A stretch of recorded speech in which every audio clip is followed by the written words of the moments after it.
Since inception as Masdar, we looked at the renewable energy sector as an emerging market in form of opportunity for creating a new sector, for creating new jobs, for creating new return streams. And I think that's how we are tackling it. We are a company, a profit-driven company, so all of our projects, certainly, we do them with returns expectations. So that's an opportunity. And I think being here in COP28, seeing more than 130 countries pledging to triple their capacities by 2030 means a lot of opportunities for a company like us. And we're very excited about such announcement, and we are also positioning ourselves to be available to support all of our partners, all of our stakeholders across the globe in delivering those capacities. Challenges remain certainly, especially in the emerging markets and the global south, related to the availability of the infrastructure. We'd love to do more projects, but sometimes the lack of transmission lines is really bottlenecking the ability to put more capacities on the ground. Financing remain as well a challenge in the global south. We are working as well with our stakeholders around the globe to structure new financing solutions that will support the nations in Africa, in Asia, and in the general global south in having access to competitive financing. And I think this is the key. And require a lot of focus and require a lot of support from the world if we are serious about, again, tripling the capacities, and if we are serious about including everyone and not leaving someone behind.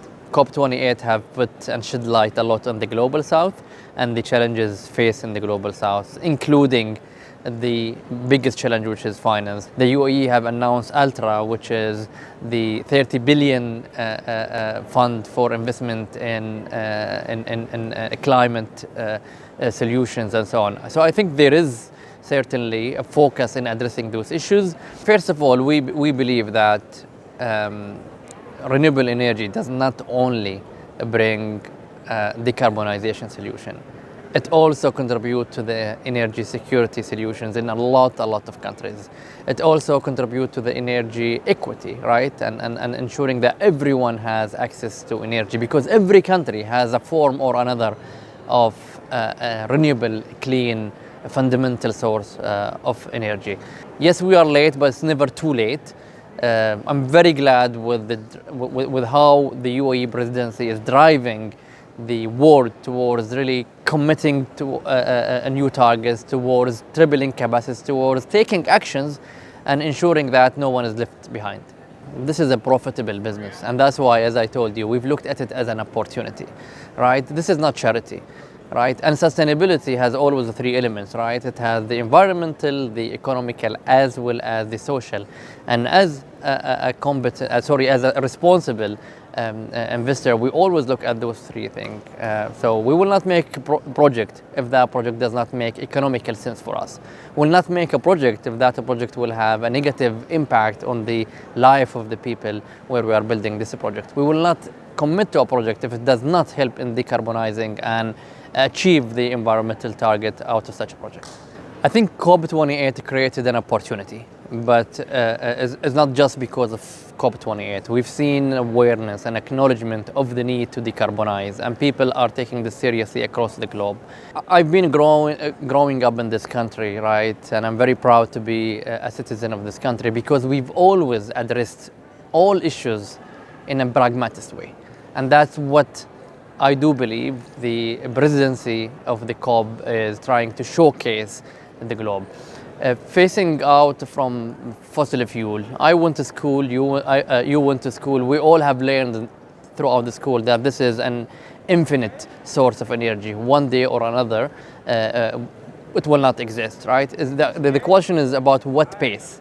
And the UAE addressing this in a pace that will allow people to, first of all, ensure access to electricity and to energy, ensure that you don't impact as well the development of those countries who have not benefited from decades ago, the time in which people were not complaining about this. And we always say, before you speak about phasing out the source of energy, let's speak about phasing out the demand, right? We have to focus on the demand. Let's electrify our demand. Let's increase the efficiency in our demand to ensure that we could accelerate the deployment of clean energy and phasing out other non-clean sources of energy.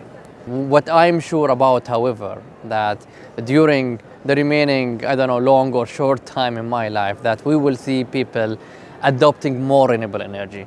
We will see people adopting more conservative lifestyle on how they spend, how they drink, how they use electricity, how they use energy, how they dispose their waste, and so on.